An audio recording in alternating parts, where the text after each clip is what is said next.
Blue Orange is an award-winning play by Joe Penhall, which examines a struggling, failing health system and deals with two psychiatrists, one senior consultant and an emerging psychiatrist who are managing a patient that may have a borderline personality disorder and possibly with schizophrenic tendencies. And they're trying to work out the best way to deal with this patient, whether he should be sectioned again and kept for observation if he's truly well, or if he's to be sent off into society and back to his community, as they say. And besides, they don't have any beds. So it's this fantastic exploration of the politics of funding in the healthcare system. It's a play that deals in a very raw, brave, honest and also subversively funny way the ideas of ethnocentric prejudices and the inherent prejudices that are in our society and how we view racial stereotypes.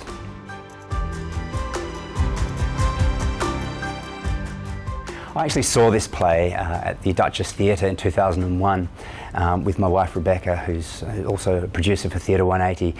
It stayed with us ever since, all those years ago. For a long time I've wanted to program it because it was so engaging, it was so bitingly raw and funny, and it still speaks to us now. It's a play that you really feel as an audience member you're like a fly on the wall. It's one of those plays where you're just leaning forward in your seat because Penhall's writing is so deft in the way that he manages to explore one area, and you kind of side with one of the characters, and then something happens, something shifts, and all of a sudden you're batting for the other one. And so he's kind of like tossing your allegiances back and forth from character to character in a very genuine way. Like, it's a very it's an intellectual piece, but it's brutally human, and that's why I love it so much.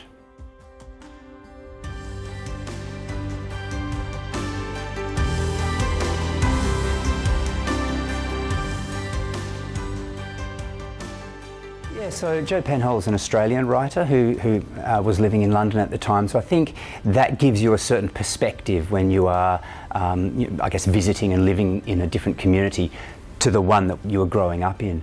And as a writer, he's obviously observing society around him and thinking, well, the plays that were being done at the time by the National didn't really show what he was, as that statement says, seeing at the time when he was going down to the local markets and he was observing all of this racial stereotyping that happens, with the police and with just people walking through a market. And, the way it's described in the play, people who walk past someone and they're clutching their handbag just that little bit tighter, or they're at a market and they're kind of avoiding the loud person over there because they've got these kind of racial prejudices. And so that's why he wanted to write this play. He wanted to really examine and explore in depth the reasons for the fact that in the NHS at the time in the UK, the African and Caribbean population were inordinately overrepresented when it came to mental health diagnoses. There was a much greater prevalence for people of African and Caribbean descent to be sectioned in psychiatric wards and to be hospitalised in that way, and also to be reflected in the criminal and police system. And that's a fact that's also very, very present and prevalent here in Australia, and certainly Western Australia. And it's one of the reasons why when I read this play again and again, I think, my gosh, this is so pertinent to our times, so pertinent to the life that we're living here. And I've often been questioned, do you want to transcribe or transpose the ideas of Penhall's play and set it in a psych ward here in Perth? And certainly you could do that, and there would be lots of parallels that would ring true.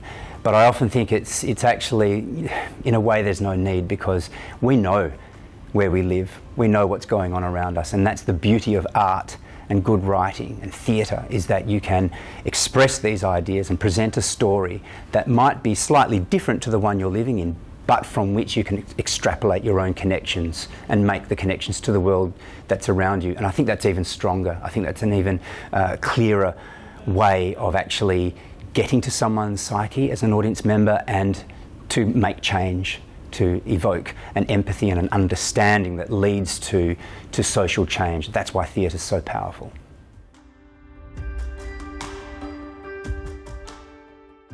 As a director, and particularly living in this country, which is one of the best in the world to live in, we have so many great things here to be grateful for.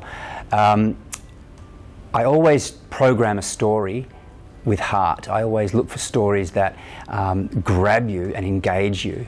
And even though this play deals with some very, very difficult themes, we're talking about racism, we're talking about mental health, which still today carries some of the strongest stigmas in society, particularly the idea of schizophrenia, because it's something that there's so much that's not understood about it.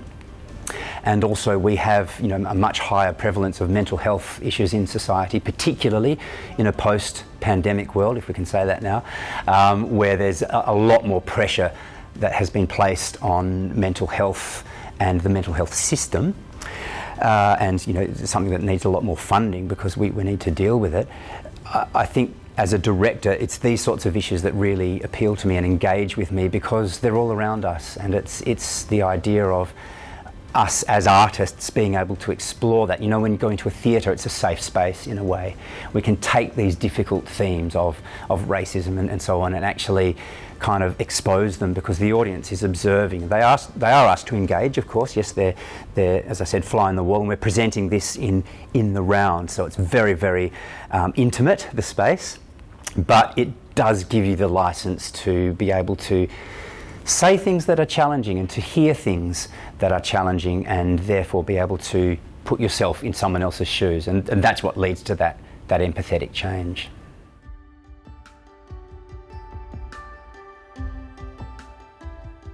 In a way, as a director, I always look for opportunities to kind of get out of the way, to be honest. I think sometimes a play can suffer by very overt choices and a very kind of strong, this is how you should feel, or this is how you should react to this scene or this character or this phrase.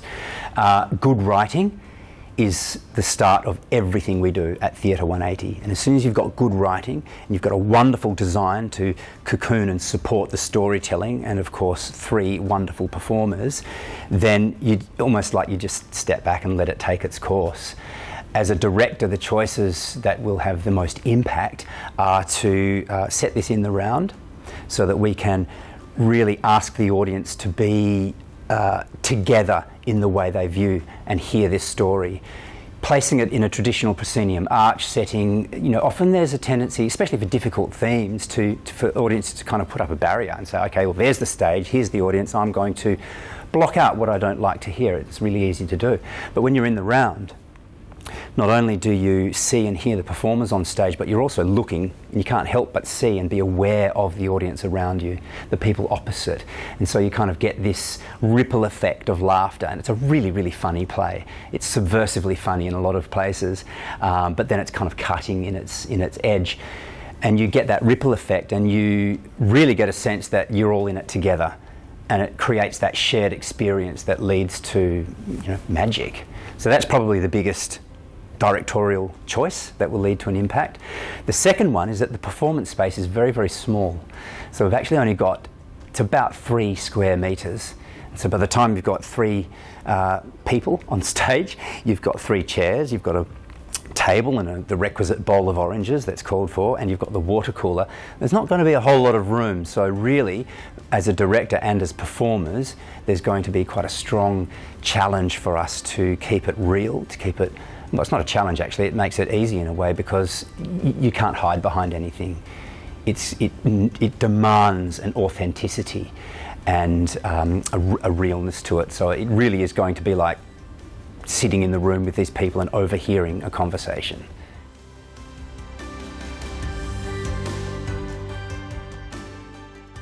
The biggest preparation that actors can do, particularly in a play that deals with a profession like psychiatry, is to research the conditions, the mental illnesses that are referred to, and the syndromes and the various things that are talked about and discussed in the play, so that they have a very real sense and a deep understanding of what those things are. Obviously, psychiatrists train for years and years and years, but there's a lot that we, I call myself in that same term because I'm still an actor as well as a director, that we as actors can do to understand what it is to, in one case, be a doctor of psychiatry, to understand the world that they live in and the world that they work in. And it exists on different levels. So first of all, you've got the science behind what schizophrenia is or what borderline personality disorder is, and all of the nuances of humanity that kind of feed through into it. You've got that understanding. Then you've got the kind of the next level understanding, which is how the profession works and how you move from being a registrar and then kind of up the ladder to become a consultant and then a professor and so on, and all of the different levels of where the profession can take you and what that means in a professional standing, whether you write articles and are reviewed by your peers and all that sort of thing. And that politics, that level of politics, feeds into how you work with the people, with the patients and so on. And sometimes when the edges blur, that's when you get really, really interesting drama, and that's what we have in this play. And then you've got the next level, which is how the health system itself, particularly mental health, works with government and works with the funding areas and all of the politics around what we need to do with these sick people. Do we keep them in for observation and keep working with them to help understand, help them heal themselves, or do we have the beds because there's a whole new batch of ill people coming in who need our help? And so if you're almost half ready to go, then off you go, and we'll continue to treat you in your community, but where's the best model? And it's something that we haven't actually really landed on yet. So in many ways this play questions what it is we in society need to do to continue to address the issues of mental health in society, not just from the stigmas that still surround it, but also from a very practical sense of how do we fund it so that we can have the best resources available for a healthy, and robust society.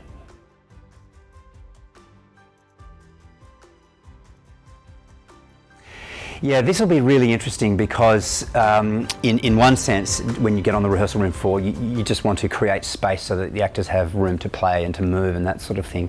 So at some point, we'll be starting to really constrict it. I'm quite interested in the idea. Normally in the rehearsal room you have a markup of what the set design will be and what the actual space will be, and say, okay, here's your, in our case, 3 square metres, now play.